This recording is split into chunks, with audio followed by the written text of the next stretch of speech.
என் செல்வமே, தேவையில்லாத விஷயங்களை மனதில் சுமந்து வாழ்க்கையை சுமையாக மாற்றாதே.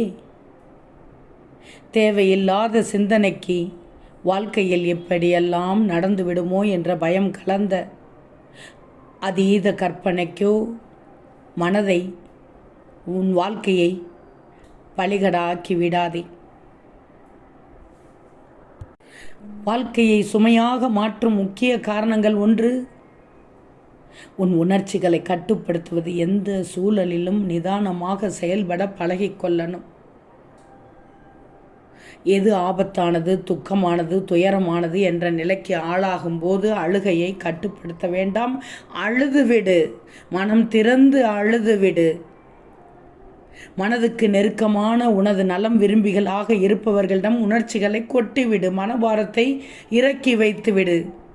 மனம் விட்டு பேசுவது மனதை இலகுவாக்கும்.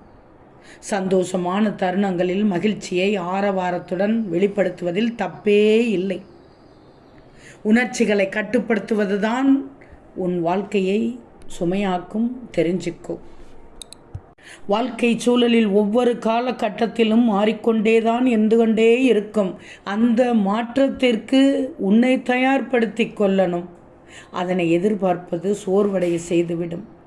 வாழ்க்கையை சுமையாக உணர வைக்கும் மாற்றங்களை ஏற்றுக்கொண்டு முன்னேறி செல்வதற்கு முயற்சி செய்யணும் தங்கமே, முயற்சி செய்யணும்.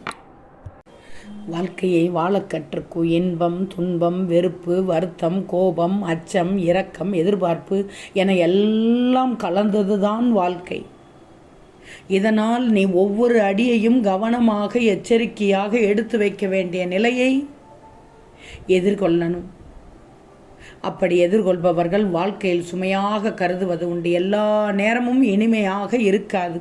நிச்சயமாக சில நிமிடங்கள் நீடிக்கும் மகிழ்ச்சி அடுத்த சில நிமிடங்களிலோ சில மணி நேரங்களிலோ சோகமாக மாறிவிடுவதுண்டு.